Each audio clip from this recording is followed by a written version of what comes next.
예, 환경부 장관입니다. 2020년 환경부 주요 업무계획을 설명드리겠습니다. 원래 업무계획은 2019년 업무계획에서 환경부가 국민에게 약속한 제가 승인샷 한번 돌려가겠습니다. 네. 예, 국민의 환경권 보호 약속을 더 구체화해 이행하는 데 초점을 두었습니다. 올해는 헌법에 환경권이 규정된 지 40년 되는 해입니다. 환경부는 국민이 환경정책의 효과를 제대로 체감하도록 모든 역량을 집중하겠습니다. 미세먼지 총력 대응, 녹색산업 혁신, 기후위기 대응과 저탄소 순환경제 실현, 지역 및 계층 간 환경 격차 해소 등 4개 분야를 올해 업무의 핵심 과제로 추진하겠습니다. 첫째, 미세먼지 총력 대응으로 국민이 체감할 수 있는 대기질 개선을 이루겠습니다. 전국의 연평균 초미세먼지 농도를 2019년 23마이크로그램에서 올해는 20마이크로그램으로 낮추겠습니다. 지난해 10월부터 시행한 계절관리제와 새로 도입되는 대규모 감축 정책을 중심으로 미세먼지를 과감하고 실효성 있게 감축하겠습니다. 발전 산업 부분에서 대기오염 총량제 확대, 강화된 배출 기준 시행 등을 통해 미세먼지 다량 배출 사업장의 배출량을 20% 이상 줄이겠습니다. 수송 부분에서는 노후 경차를 대폭 줄이고 전기 수소차로 대체하겠습니다. 경차 조기 폐차 보조금을 개편 확대하여 노후 경차를 2018년 대비 100만 대 이상 줄이겠습니다. 미세먼지 저감 효과가 높은 차량에 대한 보조금 확대와 충전시설 확충을 통해서 미래차를 올해 9만 4천 대를 늘려서 20만 보급시대를 열겠습니다. 미세먼지 관측 방법과 원인 분석을 고도화하겠습니다. 위성, 항공기, 함정 등을 이용한 초국가적인 입체 관측을 통해서 국외 영향을 과학적으로 분석하겠습니다.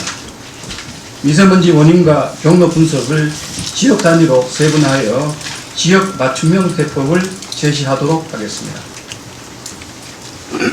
지난 12월부터 시행 중인 계절관리제를 보완 발전시켜 나가겠습니다. 최근 분석 결과 계절관리제를 시행하기 시작한 작년 12월부터 올해 1월 말까지의 초미세먼지 농도가 작년 동기 대비 약 13% 낮아진 것으로 나타났습니다.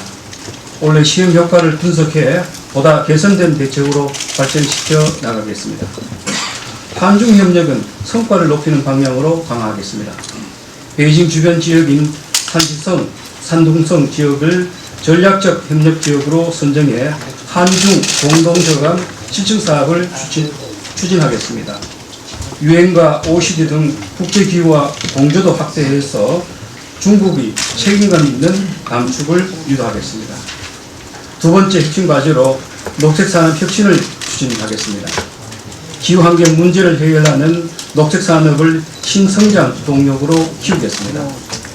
녹색산업에 대한 집중 투자로 4조 5천억 원의 생산 유발과 1만 9천 개의 일자리를 만들어내겠습니다. 공투자를 마중물로 하여 청정대기 산업을 혁신하겠습니다. 혁신기업 실증화 지원, 미세먼지 펀드 등 금융지원과 함께 청정대기 융합단지 조성도 추진하겠습니다. 물산업 분야는 스마트 물관리 기술 투자를 확대함으로써 국내 물산업 시장을 활성화하고 신난방 등 해외 시장 진출을 적극 지원하겠습니다. 인공지능 기반 자율운영 정수장 스마트 상수도 부분에 2022년까지 약 1조 4천억 원을 투자하겠습니다. 기후에너지 산업과 생태 서비스 산업을 활성화하기 위한 정책도 적극 추진하겠습니다. 수열, 바이오가스, 수상태양광 등 친환경 재생에너지 신산업에 대한 투자를 늘리고 관련 시장도 활성화하도록 하겠습니다. 생태보건과 생태 투자를 확대하고 지역 자원을 활용한 생태 탐방과 힐링 등 생태 서비스업을 키우겠습니다. 녹색산업 혁신을 뒷받침하기 위한 정책적, 제도적 기반도 튼튼히 하겠습니다. 총 12조 5천억 원의 녹색산업 특화자금 조성, 민관 합동 녹색산업 펀드 운영 등 녹색금융을 활성화하겠습니다. 플라스틱 대체 소재, 수소경제, 저에너지 담수화 기술 등 4세대 융복합 기술 개발 사업을 추진하고 미세먼지, 소재, 부품 장비의 국산화를 위한 연구개발도 추진하겠습니다. 세 번째 핵심 과제로 기후위기에 대응하고 저탄소 순환경제를 실현하겠습니다. 올해를 경제는 성장하면서도 온실가스 배출량은 줄어드는 이른바 탈동조화의 원년이 되도록 하겠습니다. 부처별 온실가스 감축 이행 실적을 매년 분석평가해 국민에게 공개하고 2050 저탄소 발전 전략을 수립하여 유엔에 제출하겠습니다. 올해가 국가 기후변화 대응을 가속하기 위한 전환점이 되도록 총력을 기울이겠습니다. 국내 온실가스 감축 기조를 확산하기 위해 탈탄소 전환 정책자문위원회, 기후행동 실천연대 등 시민사회, 전문가, 정부, 지자체가 연대하는 범국가적 실천 동력을 확보하겠습니다. 제2차 녹색 성장 및 글로벌 목표 2030을 위한 연대, 즉 P4G 정상회의를 성공적으로 개최하고 한국형 그린 뉴딜을 통해서 우리 사회의 녹색 전환에 대한 청사진을 제시하겠습니다. 제28차 기후변화 협약 당사국 총리 유치도 적극 검토하겠습니다. 저탄소 자원순환 사회로의 촉진을 위해 자원순환의 전 과정을 개선하겠습니다.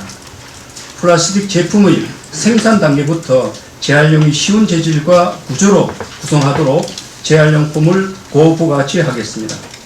민간에 과도하게 의존하는 폐기물 처리 체계를 공원 부분 중심으로 전환하고 폐기물이 발생지에서 최대한 처리되도록 지역별 순환 시스템을 구축하겠습니다.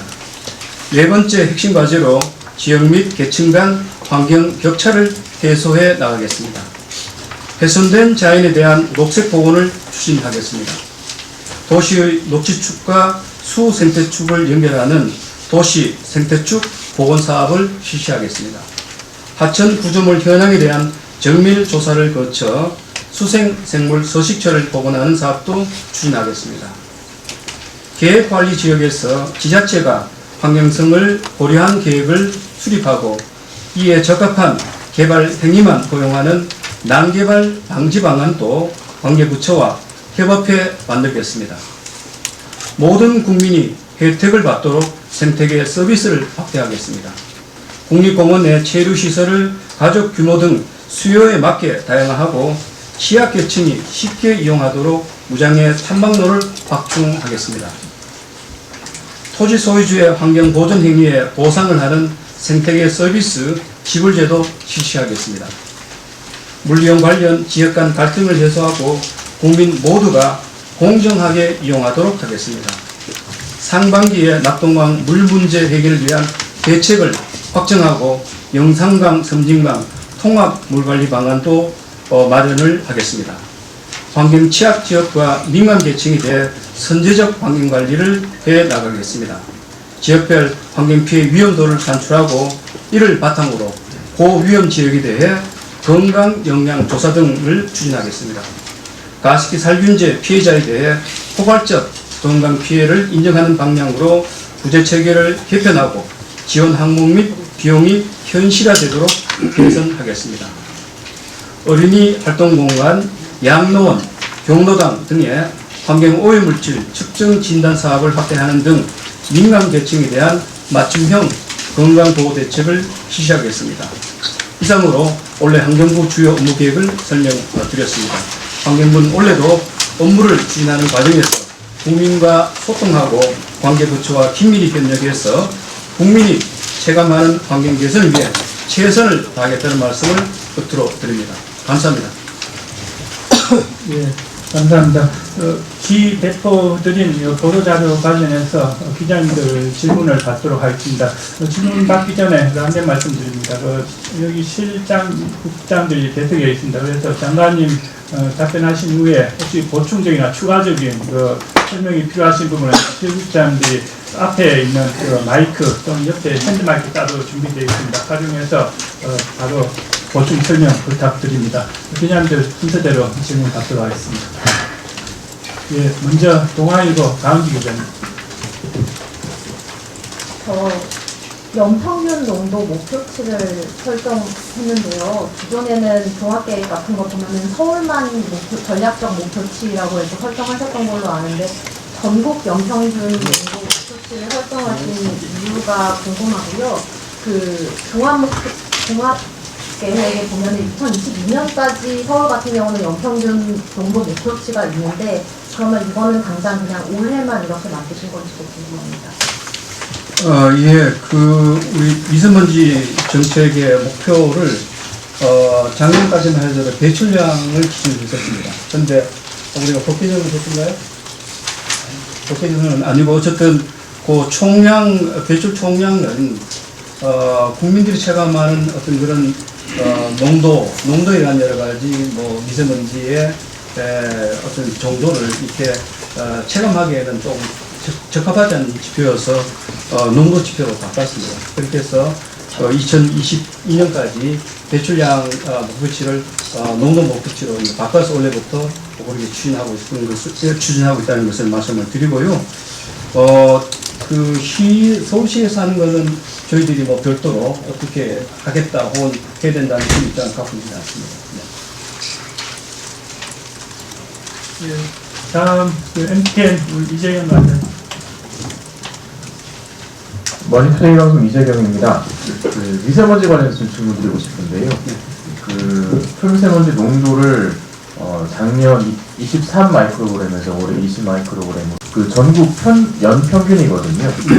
사실 국민들이 체감하기에는 연평균이 23이든 20이든 큰 차이는 없을 것 같습니다. 다만 국민들의 체감은 사실 초미세먼지가 가장 심했을 때, 극심했을 때 피크가 어느 정도까지 올라가느냐, 그게 또 얼마나 오래 지속되느냐가 사실 더 큰 체감으로 와닿을 수밖에 없는데요. 그러면은 이제 실제로 체감하기에 얼마나 자주, 얼마나 오래, 얼마나 높이 올라가느냐 일 텐데, 그런 수치 관련해서는 혹시 어떻게 좀 관리를 하시고 어떻게 좀 목표로 세우신 건 없는지 좀 궁금하고요. 또 한 가지 다량 배출 사업장 배출량을 20% 이상 감축한다는 목표를 실현하기 위해서 구체적으로 어떤 계획을 갖고 계신지 설명을 좀 부탁드리겠습니다. 마지막 한 개 더 질문이 있는데요. 생태계 서비스 지불제라는 게 있습니다. 좀 구체적으로 설명 좀 부탁드리겠습니다. 예. 사실 국민들이 체감하는 미세먼지 문제는 되게 좋을 때가 아니라 나쁠 때죠. 나쁠 때는 이야기는 농도가 높은 그런 날에 주로 좋지 않구나라는 그런 체감을 하기 때문에 국민들의 체감 지수로 보게 된다면 이를테면 고농도 이수를 낮추는 이런 것이 중요한 지표가 됩니다. 하지만 아시다시피 최근에 이 고농도는 우리가 정책적으로 통계하는 것을 할 수 없는 그런 이를테면 이제 기상 정체라든가 이런 것에 의한 것들이 많기 때문에 정책으로 할 수 있는 그런 수단에 의해서 성취될 수 있는 목표가 중요하기 때문에 우리가 농도를 이렇게 정했습니다. 따라서 평균 농도가 낮아진다는 이야기는 거꾸로 이야기한다면 고농도 이수가 적어진다는 것을 또 함의하고 있습니다. 그래서 상위의 지표로서 그러니까 이 농도 지표를 정했다는 것을 말씀드리고요.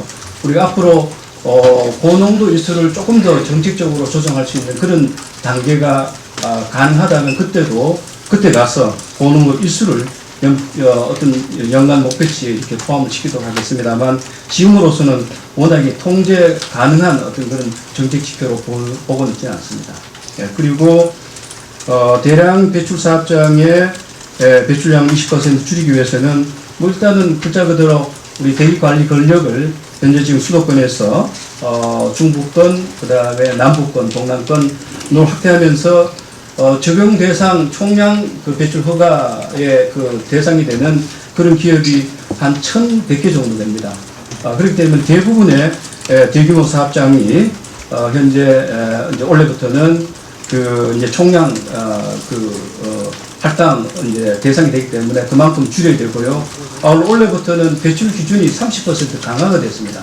따라서 강화된 만큼 이제 줄여서 배출해야 되기 때문에 이런 등을 통해서 20%의 배출량 이 감축이 저희들은 가능하다고 보고 있습니다.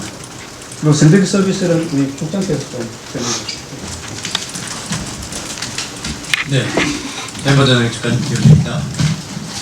생태계 서비스 지불제는 기존의 생물 다양성 계약에 따라서 볏짚을 존치했다든지 이런 농가에 대해서 그에 상응하는 금전적 보상을 해주는 제도인데, 생물 다양성법이 개정되면서 생태계 서비스 지불제도가 복제화됐습니다. 그래서 그 행위 외에 다른 환경 보전에 기여하는, 예를 들어서 친환경 농업에 따라서 화학비를 사용하지 않음에 따라 감소되는 수확량만큼을 보상해 준다든지 이런 다양한 형태의 생태계 서비스를 증진시키는 행위에 대해서 정부가 금전적으로 보상을 해주는 그런 제도를 말씀드리고, 그런 제도를 더 확대해서 시행하겠다는 그런 말씀입니다. 이제 도충 질문인데요. 그걸 이제 계량화해서 그 금액으로 산출해서 그 보전해줘야 되는 거잖아요. 구체적으로 어떻게 되는지 궁금합니다. 지금 말씀드린 볏짚 존치나 이런 부분은 기존에 있던 시행하는 제도이고, 다른 유형, 친환경 농법이라든지 또는 어떤 보전 행위에 따른 그런 부분들을 손실분이라든지 보전해야 될 부분들을 저희가 산정을 해서 그 부분에 예산을 책정해서 더 대상을 대폭 확대해 늘려가겠다는 그런 것입니다. 아직 구체적으로 보상액을 말씀드릴 정도의 여기는 안 되어 있는데, 그런 부분을 금년 내에 추진해서 방안을 만들겠다는 그런 말씀입니다. 네, 다음 질문 요청하신 환경일보 김경태 부장. 네, 환경부 부장입니다. 여기 설명해 보면 계절관리제 시행 이후에 총수문제가 전년도에 비해 12월에서 1월 13% 절감됐다라고 하는데, 이게 계절관리제 때문이라고 보시는 건지 아니면 원인이 무엇이라고 보는지 좀 궁금하고, 저는 개인적으로 우리가 이제 계절관리제를 시행을 하지만 중국 같은 경우 2017년부터 계절강화 조치를 먼저 우리가 시행을 했잖아요. 근데 이쪽 보면 조치들을 보면 여기는 철강, 시멘트 뭐 이런 6개 산업에 대해서는 생산량을 감축하도록 강제했고, 업종에 대해서도 등급별로 의무 배출량을 따로 산정을 하고, 지역에 대해서도 구역으로 나눠가지고 순시원을 배출해서 상시 점검, 그러니까 뭐 한 10km 제곱킬로미터 정도를 자기가 쪼개가지고 순시원이 자기가 맡은 지역으로 상시적으로 점검을 하고, 이상 발견되면 즉시 조치를 취하도록 하는 제도를 만들었고, 거기다가 여기는 지역별로도 저감 목표가 다르고, 지역 안에서도 도시마다 목표가 다르더라고요. 근데 이런 거에 비하면 우리나라의 지금 목표 관리자가 여기서는 정교하지 못하다라는 생각을 하는데, 어떻게 생각하시는지 좀 여쭤보고 싶고, 두 번째는 이 EPR을 간단하게 하나만 여쭤볼게요. EPR 시행되고 난 이후로 우리나라의 폐기물 배출량이 전혀 줄지 않았거든요. 오히려 증가했거든요. 그렇다면 EPR이라는 제도 자체가 폐기물을 줄이는 데 별로 기여하지 못했다면 이 제도 자체에 뭐가 문제가 있는 거 아니냐. 그러면 전체적으로 다시 한번 그림을 그려봐야 될 때가 되지 않을까. 지금 굉장히 오랜 시간 시행을 했음에도 불구하고, 그러니까 경제적 효과라는 거는 사실 누구한테 돈이 들어가는지를 말해주는 거지, 이 제도로 인해서 얼마만큼 폐기물이 감축됐고 폐기물 덜 생산했다, 이런 부분에 있어서 전혀 설명이 안 되거든요. 그러니까 이 부분에 대해서 한번 설명 부탁드리겠습니다. 예, 첫 번째 계절관리제 2개월 동안 어떤 시행 효과 결과는 여러 가지 지표가 있습니다만, 앞에서도 소개했던 농도 지표를 보게 된다면 14% 이렇게 낮춰지는 것은 그냥 팩트입니다. 이제 그 이유에 대해서는 정확하게 아직도 우리가 평가를 못하고 있습니다. 왜냐하면 계절관리제가 3월까지 이제 시행이 되고요. 또 그리고 이제 분야별 감축이 실제 어느 정도 이루어지는지는 여러 가지 어떤 이제 분야별로 정책에 대한 수단이 나눠가기 때문에 그건 다 지나봐야 전체적으로 우리가 감축량화가 될 것을 평가를 할 수 있는데, 지금 우리 기자께서 질문하신 23%의 감축이라는 것이 과연 정책이 한 것인지 혹은 그 밖에 연유에 한 것인지, 이 부분도 여전히 우리가 분석 평가 대상입니다. 그런데 중요한 것은 계절관리제를 위한 여러 정책 수단들이 상당히 입체적으로 된 것은 사실이고요. 각종 수단별로 이 저감은 이미 한 2주, 3주 전에 저희들이 분야별로 얼마만큼 줄였다는 것은 별도로 이미 발표를 했었습니다. 그걸 우리가 총계에서 농도를 이번에 발표를 했던 건데 그것이 과연 농도 개선 측면에서는 정책적으로 줄인 부분이 어느 만큼 기여를 했는지는 앞에서 이야기했습니다만 조금 더 분석이 필요하지만 분명한 것은 또 그 작년에 비해서 날씨가 조금 공기 정체의 일수가 적거나 뭐 등등 그리고 고농도일이 좀 적거나 이런 것도 중요한 원인이라고 보고는 있습니다. 하지만 전반적으로 어떤 영향을 어느 만큼 줬는지는 그건 좀 분석을 우리가 계절관리제가 끝나고 난 뒤에 전체적으로 할 차례입니다. 중국만큼 계절관리제가 정교하지 않느냐, 최소한도 목표 설정이라든가 특히 지역별 농도 목표치 같은 것에 제시가 없다는 것은 이미 저희들도 알고 있고요. 저도 이미 여러 차례 처음부터 계절관리제를 도입할 때 그걸 주장을 했었습니다만 요번에 우리 계절제는 아시다시피 첫 시행이고 여러 가지 제도가 여전히 시행하면서도 이를테면 5등급 차량에 대한 규제는 법적 근거가 없어 제대로 하지 못하는, 따라서 올해는 계절관리제를 해서 일단 줄인 것을 목표로 합니다만 그래도 제도 시행에 여러 가지 허점이 많고 준비가 안 된 부분이 있기 때문에 어떤 면에서 본다면 준비를 하는 좀 테스트를 하는 그런 의미가 있어서 완벽하지 못하는 정책 목표와 수단이 강구될 수 있다는 것을 제가 부연 설명드립니다. 따라서 중국같이 분야별 여러 가지 감축 목표량이라든가 그 다음에 뭐 지역별 심지어 중국은 고농도 일수를 며칠에서 얼마큼 줄이겠다라는 그런 목표가 있습니다. 이런 것도 저희들이 정책 경험을 더 쌓아서 훨씬 더 정교한 그런 정기 목표를 설정하도록 하겠습니다. EPR 제도가 과연 폐기물 감축에 기여를 했느냐, 이 부분은 뭐 옳은 지적이시고요. 또한 우리가 올해부터 적극적으로 검토를 해서 이 자원순환 정책 전반을 손질을 하려고 합니다만 특히 그 중에서도 EPR 제도도 근본적으로 손질을 할 참입니다. 아직까지 EPR 제도는 생산자 모두가 부담을 하는 이제 그런 제도가 되기보다는 여전히 아주 선별적으로 하고 있는 그런 제도다 보니까 EPR이 과연 이 폐기물 감축에 어느 정도 기여했느냐를 평가하기에는 제도가 아직도 전면 시행되고 있지 않다는 이 문제가 있어서 그 평가가 다소간은 좀 이르다는 생각이 듭니다. 따라서 올해 우리가 EPR 제도를 전면적으로 손질을 해서 적용을 할 때는 그런 것을 감안해 가지고 어느 정도 EPR이 폐기물 감축에 기여를 하는지 그걸 역계산해서 EPR 제도를 손질을 할 계획입니다.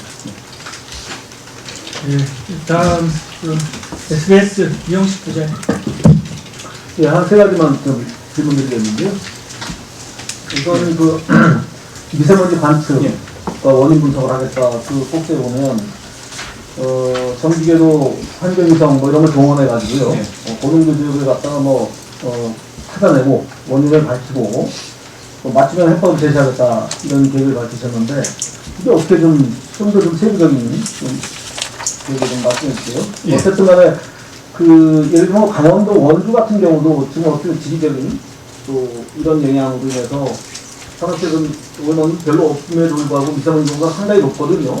그것들이 이제 지리적 또 지구적 이런 것들이 다 있는 것 같은데 그렇지 않아서 어떻게 이제 지역별 맞춤 해법이 있을지 좀 궁금하고 재생에너지 관련해서 수열 바이오가스 또 수산 태양광 이 부분에 대한 투자를 늘리겠다고 하셨는데요. 수열하고 수산 태양광 같은 경우도 환경 문제에 관련해서 여러 가지 지금도 논란이 좀 제기가 되고 있는데 이 부분에 대한 좀 더 세부적인 설명이 필요합니다. 그러니까 수열이나 수산 태양광이 어느 지역에 어떻게 좀 해나갈 것인가 좀 구체적인 설명을 해주시고 마지막으로는 맨 뒷장에 있는데요. 전국의 환경 피해 위험도 등급을 1사 등급으로 산출하겠다. 이런 걸 저희가 생각했었는데, 이건 그러면 지역별로 어떤 분야에 또 어떤 전문가들이 참여해서 위험도 등급을 내놓을 계획인지 좀 말씀해 주시죠. 예. 원래 우리 미세먼지 정책의 방향이라든가 내용 측면에서 큰 턴을 하게 됩니다. 그 중에서 두 가지 측면을 제가 좀 강조하고 싶은데요. 미세먼지 그 원인과 발생 경로에 대한 이 분석의 스케일을 훨씬 더 초과적인 스케일을 늘리겠다. 다시 말씀드려서 학령 위성이 이제 발사가 되기 때문에 세계에서 최초로 이제 발사가 되기 때문에 그 커버리지가 인도까지 커버가 됩니다. 따라서 우리가 중국발 미세먼지를 이야기하면 중국이 상당히 거기서 불만을 제기할 때 중국에서 발생한 미세먼지의 상당한 부분이 사실 서편에서 들어온다는 얘기를 말합니다. 따라서 우리가 이제 보다 광역의 지역에서 미세먼지가 어떻게 발생해서 우리가 있는 동북아로 이게 집중되고 있는지 이 전체에 대한 분석을 해야 올바른 중국이라는 협력 어떤 사안이 나오고 또한 중국을 넘어서는 여러 가지 미세먼지 저감의 방안들이 나올 수 있다고 보기 때문에 이번 인공위성 발사를 계기로 해서 발사를 하게 된다면 판도라 사업을 우리가 하게 됩니다. ODA 사업을 하게 되는데요. 따라서 주요 국가의 그 위성과 이렇게 연결할 수 있는 관측망을 지상에 하게 됩니다. 따라서 지상에서 관측을 하고 또한 위성에서 관측을 하면 그 지역의 전체 높이에 대한 미세먼지의 어떤 여러 가지 성분에 대한 성질에 대한 구성에 대한 측정이 가능하고요. 이으면 그게 이제 흐름에 대한 것이 이제 가능하겠죠. 따라서 현재 위성뿐만 아니라 항공기, 함정, 그다음에 지상 관측소 등등을 훨씬 더 강력적으로 설치 운영해서 미세먼지의 어떤 그런 발생 원인과 이유에 대한 과학적 분석을 하겠다는 것이고요. 이 과학적 분석이라는 것은 그만큼 과학적인 처방을 할 수 있다는 것을 전제하는 겁니다. 그래서 원래 미세먼지 정책의 큰 방향의 한 축은 바로 그쪽이고요. 두 번째 질문이 이렇게 혼재가 되어 있었는데요. 두 번째는 바로 지금까지 우리나라의 미세먼지 정책이 국가 단위 정책이 됐습니다. 주로 톱다운 정책이었습니다만 원래는 마찬가지로 미세먼지 발생의 원인과 경로가 이게 지역적 스케일에서 어떻게 발생하는지 지금 말씀하시는 뭐 강원도가 될지 중부 지역이 될지 혹은 남부 지역이 될지 지금 스케일에 따라서 미세먼지의 발생의 원인과 경로가 상당히 다릅니다. 그렇기 때문에 현재 지금 우리나라 지역들이 겪고 있는 미세먼지의 피해도 보게 된다면 그 자기 지역에서 발생한 피해보다 그렇죠 미세먼지보다는 타 지역의 돈은 훨씬 더 많습니다. 평균적으로. 따라서 그러다 보니까 우리가 중국발 미세먼지에 대해서 불만을 하듯이 지역에 따라서는 타 지역에 들어온 미세먼지에 대해서 불만을 하기 때문에 이런 데한 정확한 분석을 위해서 원래는 미세먼지 측정과 관리를 지역 단위로 세분화시키겠다는 그런 계획을 갖고 있고요. 이것은 아직까지 방법론적으로 어떻게 해야 될지는 조금 더 연구를 해야 됩니다만 원래는 시범사업 중주로 할 겁니다. 그렇게 해서 뭐 그것이 중부권이 될지 남부권이 될지는 아직까지는 결정 안 했습니다만 어쨌든 원래 미세먼지 정책이 훨씬 더 이 지역 맞춤형 그런 관리 모델을 개발하고 적용한 그런 쪽으로 또 방향을 틀고 있다는 것을 말씀을 드립니다. 그리고 그 재생 가능 에너지는요. 특히 뭐 태양광은 제가 앞에 형사를 안 붙였습니다. 주민 참여형 수상 태양광입니다. 따라서 주민들이 수용하고 함께하는 그런 방식의 일종의 수용성이 높은 그러면서도 친환경성이 담보되는 그런 태양광 설치를 하려고 하고 있고요. 그 다음에 그 수율은 현재 전국적으로 5개 지역의 수율을 이용하는 그런 시설을 우리가 뭐 설치라기보다는 이용하도록 하는데 특히 그 소양강 댐에는 수열을 어떻게 이용할지에 대한 그것을 테스트하는 그런 수열 실증단지를 국내 최초로 만들게 됩니다. 따라서 수열은 우리가 이제 그 상수를 이용해 가지고 이제 바깥 온도와 차이를 이제 그 열 에너지를 이용하는 것인데 이거는 쉽게 말씀드려서 추가적인 에너지 투입 없이도 에너지 사용이 가능해서 석탄 발전소 우리가 원래 계획대로 이 사업을 하게 된다면 2개소의 감축에 해당하는 에너지 전략이 될 수 있다고 이렇게 보기 때문에 원래 상당히 우리가 역정적으로 추진할 계획이고요. 마지막 피해 등급 지도는 요거는 우리 과장님께서 좀 설명하대요.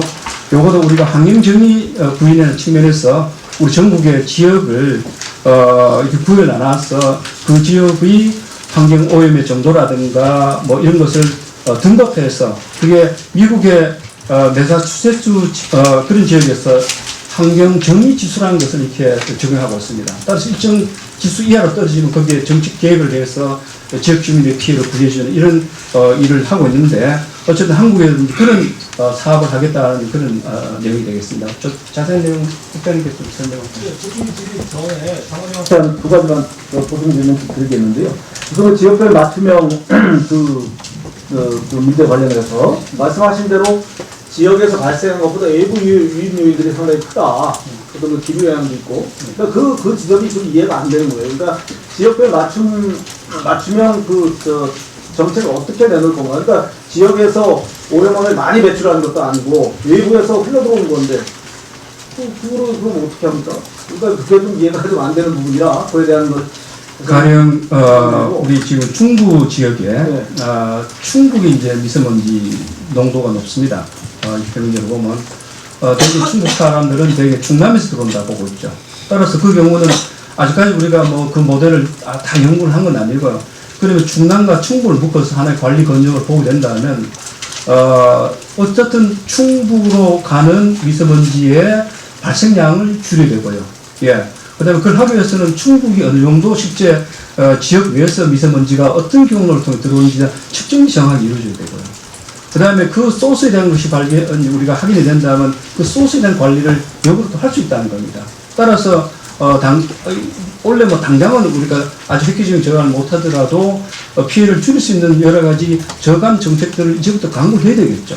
따라서 이와 같이 지역별 여러 가지 문제 진단을 해서 해법을 우리가 찾아야 되기 때문에 여기서 일률적으로 어떻게 하겠다 이렇게 아직까지 대답하기에는 지역이 아니라 방역을 이제 예, 그 스케줄로 저희들이 연구를 해야 됩니다. 네. 알겠습니다. 그럼 수혈은요. 예. 아까 그 석탄발전소 2개소를 갖다가 예. 대체할 효과가 있다 이렇게 말씀. 예, 예.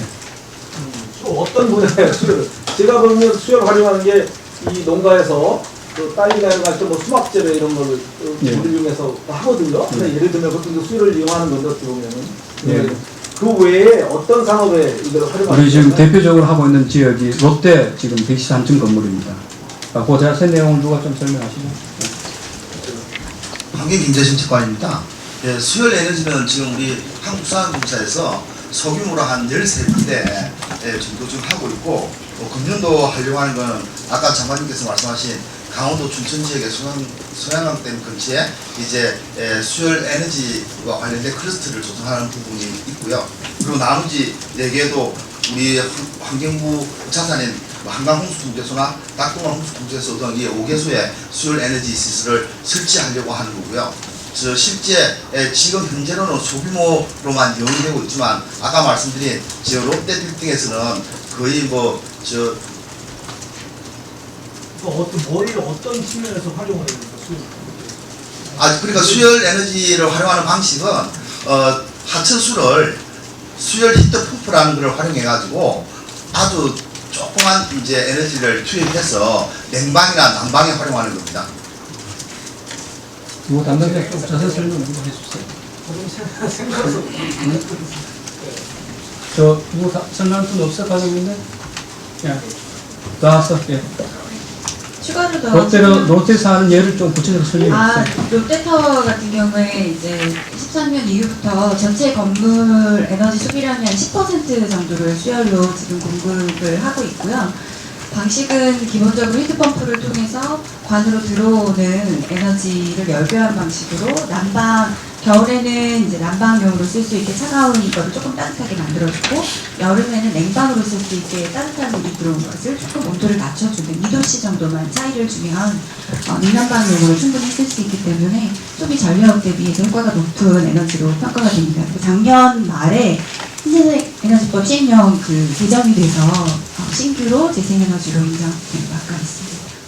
다른 롯데뿐만 아니라 이런 그 효과가 입증이 된 거면 다른 데에서 벤치마킹이라든지 더 적용하려고 그런 점이 꽤 있긴 예, 그래서 원래 소양강댐에 실증화 단지를 조성해서 실제 이제 수요를 어떻게 쓰고 또 효율을 높여야 될 건가 이런 것을 테스트 베타해서 거기서 나온 기술을 가지고 이제 확산시키는 이런 이제 계획이죠. 예. 예, 일정상 마지막 신청하신 기자님 질문 답변하시고 추가로 혹시 질문 있으신 기자님들 실국장들 또 개별적으로 연락하셔서 또 뭐 자료 받으시고 또 질문해 주시면 고맙겠습니다. 장관 일정상 요거 마지막 질문을 하겠습니다. BBS 강동훈 장관 아까 위험지도 예. 환경보건 정책관입니다.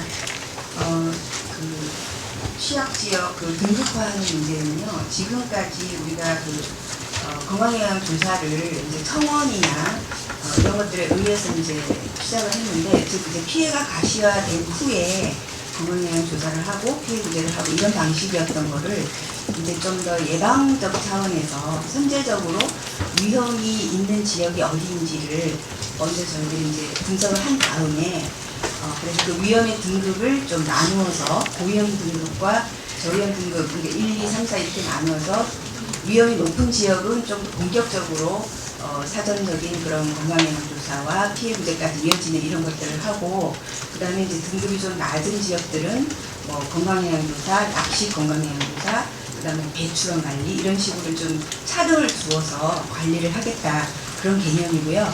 그 부분은 저희가 사실은 이제 한 2년 정도 전부터 우리나라의 그 계획관리 지역의 현황 이런 것들을 좀 연구 용역을 해왔고요. 그리고 작년에는 그 환경보건 빅데이터 센터를 지정을 해서 거기서 이제 여러 배출원 자료, 그다음에 이제 뭐 화학물질 배출 자료도 지금 고려를 하려고 하고 있고, 그다음에 이제 인구 특성, 특히 이제 민간 계층이 얼마나 많이 사는지, 그런 시설들이 얼마나 많은지 이런 것들을 좀 고려를 해가지고 전국의 지역을 좀 분석을 하고 있습니다. 그래서 올해는 그 분석이 이제 완료가 된 건 아니지만 분석의 좀 중간 결과에 근거해서 시범 사업을 좀 지정을 해서 몇 개를 하고, 그리고 올해 말 정도에는 좀 구체적인 로드맵을 만들려고 계획을 하고 있습니다. 등급은 그런 상세히 돼 있습니까? 지금 이제 그 분석을 거의 완료한 상태고요. 지금 결과가 아직 최종적 결과가 나온 것은 아니고요. 여기서 우리 부장께서 설명하지만 굉장히 좀 좋은 정책 같아서 제가 질문드립니다. 예. 그 소각상 주변이라든지 아까 말씀하셨는데 우리가 이제 피해가 난 다음에 그 다음에 이제 그 대응하는 게 그동안의 관행이었는데 이제 선제적으로 이걸 하신다는 거 아닙니까? 예, 맞습니다. 좀 잘했다, 이런 좋은 정책이다라는 생각이 들어서 질문 드리는 건데, 좀 위험도 피해 위험도 등급을 산출이 됐으면 그것에 대한 이제 뭐 자료도 내셔야 될 거고요. 앞으로 그렇죠? 자료 내고 이게 이번에 그래서 처음 듣는 거라 이제 질문 드리는 거예요. 좀 잘 좀 정책을 잘 해서 피해 예방이 좀 잘 되도록 해주세요. 예, 원래 최선을 다하겠습니다. 헌법에 환경권이 들어온 지 40년이 되는데 사실 주소제도는 환경 정의 실현의 한 수단이라고 보셨습니다. 특히 환경 취약 계층을 이제 지역 개념으로 해서 그런 지역을 우리 우선적으로 좀 보호하고 구제하는 그런 새로운 수용제 중심의 어떤 제도라고 생각하시면 될 것 같습니다. 예. 네, 마지막으로 분리방송 강동원 본부장님. 네, BBS 불방송 강동입니다. 그 2019년도 대통령 업무 보고를 2020년도에 내일 보고할 때 이제 구체화되는 그런 내용을 주로 담은 것 같은데요. 그 지금 현재 진행형인 신종 코로나 바이러스에 대한 어떤 폐기물 처리라든지 지난번 기자회견 때 했던 야생동물에 대한 여러 가지 부분에 대해서는 전혀 보고가 없으신지. 아, 네. 요번에 작년과 달리 올해의 부처별 그 보고 형식이 많이 달라졌습니다. 그래서 원래 저희 부가 보고하는 이 방식은 일자리 창출이라는 주제에 묶여서 3개 부처가 함께 보고를 합니다. 그래서 고용노동부, 우리부, 농식품부 해서 지금 경제가 이제 뭐 안 좋다고 하고 또 일자리 창출이 필요하기 때문에 모든 부처가 갖고 있는 정책 수단을 활용해서 가능하다면 그런 정책을 표도로 이렇게 동료를 하고 있습니다. 따라서 환경부가 여러 가지 종합적인 정책을 펴고 있습니다만 그와 관련된 일자리 창출과 관련된 이런 정책을 모아서 이제 업무 보고를 하도록 되기 때문에 다른 정책에 대한 소개가 안 되고 있습니다. 따라서 그것은 우리가 별도로 나중에 종합적인 우리 업무 계획에 대해서는 말씀을 이렇게 할 수 있는 그런 기회를 갖도록 하겠습니다. 네. 예, 감사합니다. 오늘 시간이 좀 지났기 때문에 한 번만 더. 마지막으로 파이낸셜의 이진혁 기자님 마지막으로 하겠습니다. 8페이지 보시면은 민간 부분에 과도하게 의존하고 있는 이제 폐기물 처리 체계를 공공 부분 중심 전환하겠다라고 하셨는데, 그 지난 3일에 이제 폐지를 수거하는 사단법인에서 지금 폐지 수거를 안 하겠다고 하고, 실제 이제 2차 폐지 대란이 좀 우려되고 있고, 실제 태림포장 신장재지 같은 업체에서도 요 국산 폐지가 저품질이라서 받지 않겠다 이제 이렇게 말을 한 상태인데, 이 말씀하신 민간 부분에 의존하고 있는 이 폐기물 처리 체계를 공공 부분으로 전환하겠다는 거는 장기적으로는 좀 이해는 되는데 이게 당장 폐지 대란이 생길 경우 어떻게 대처할지 좀 궁금하고요. 그리고 제가 알기로 지난해 4월 아마 몇 개 제지업체랑 MOU를 체결한 걸로 알고 있는데 이 폐기물 처리 관련해서 그 해당 내용이 어떻게 진전이 되고 있는지 좀 궁금합니다. 예, 안 그래도 지금 그 폐지 문제는 계속 우리 지금 회의를 해서 여러 대책도 강구하고 있고 또 관련 업체들이라든가 관계자들을 만나서 여러 가지 어떤 그런 대책들 지금 논의하고 있는 중입니다. 오늘 아침도 이미 회의를 했는데 그건 당장 풀적에서 좀 자세한 설명을 해주십시오. 네, 자원순환 정책관입니다. 지금 폐지가 그 폐지 가격이 국제 가격이 계속 떨어지다 보니까 지금 그 우리나라에 지금 폐지가 좀 적재되어 있는데요. 이것은 우리나라 폐지 적재는 그 가격의 문제도 있지만 그 제지의 생산량 대비 폐지의 그 사용량이 적다는 어떤 구조적인 문제점이 있습니다. 그래서 저희가 현재 지난 1월 22일 날 그 관련 업계하고 MOU를 통해 가지고 그런 구조적인 문제점이 있다 보니까 상호 간에 좀 더 투명한 그런 거래 계약 질서를 확립하기 위해서 1월 22일 지난 4월에 이어서 1월 22일 MOU를 그 업데이트하는 MOU를 맺었고요. 그거 일환으로 제지 업체에서 2만 톤 분량의 제재를 현재 선매입하고 있습니다. 그리고 이 폐지 문제를 해결하기 위해서는 저희가 그동안 업계하고 계속 논의해왔던 부분들이 있습니다. 먼저 이 선별이 되지 않은 상황에서 그 국민이 배출한 모든 폐지를 재활용하는 것은 그 제지 회사의 그 제작 과정이나 그 비용 측면에서 봤을 때 바람직하지 않습니다. 그래서 현재 국내 폐지 선별 체계를 개선할 수 있는 방안을 제지업계와 논의 중에 있고 또 압축 그 관련 업계와 논의 중에 있고 조만간 현재 연구 용역 결과가 나오는 대로 그 선별을 더 투명하게 할 수 있는 방안에 대한 제도 개선이 이루어질 것입니다. 두 번째, 일부 그 폐지 국내 폐지의 그 질 저하에 따르는 문제는 저희가 그 수거 압축상뿐만 아니라 현재 그 우리 그 공동 그 폐기물 관리 지침의 그 내용을 국민들이 알기 쉽게 하게 하는 그런 그 인포그래픽을 제작해서 좀 배포하고 있습니다. 그래서 그 국민들이 그 분리 배출에서도 조금 더 유의하실 수 있게 지원을 해드릴 예정이고요. 만약 그럴 경우는 없겠습니다만 만약에 일부 2년 전과 같은 그런 문제가 있을 경우에는 저희가 공공수거로 해서 그동안에 이루어진 그 지침에 따라서 그 SOP에 따라 그 추진해 나갈 예정입니다.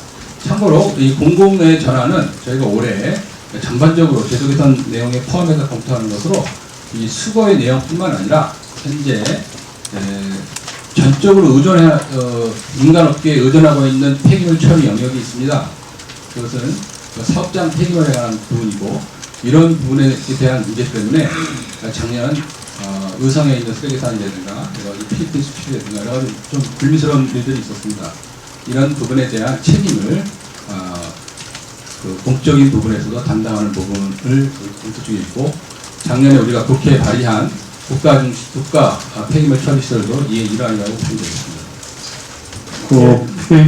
그 수입 폐지 문제하고 EPR 문제도 조금 더. 네, 지금 수입 폐지도 수입되는 부분이 있습니다. 그래서 그 부분에 대해서는 저희가 오늘 그 업계와 협의를 해서 그동안은 자율적으로 줄여왔습니다만 그리고 폐지의 수입량이 그 총량 범위 내에서는 늘지 않았습니다만 그럼에도 불구하고 이런 국내 수급사정 문제 있을 때 제지업계와 수입 폐지에 대해서는 신고제를 저희가 도입하는 것으로 해서 행정예고가 이번 주에 나갈 예정이고요. 그 다음에 EPR 제도는 앞서 말씀드린 것처럼 국내에 그 폐지에 선별 체계를 갖추고 그 유통 체계를 확립하기 위해서는 EPR 제도의 검토가 필요합니다. 그래서 그 연구 용역에 대한 것이 마무리되는 대로 그것도 저희가 취재해 나갈 예정이 있습니다. 네, 폐지에 대해서 앞으로 EPR 제도를 적용한다. 네, 그렇습니다. 네, 네.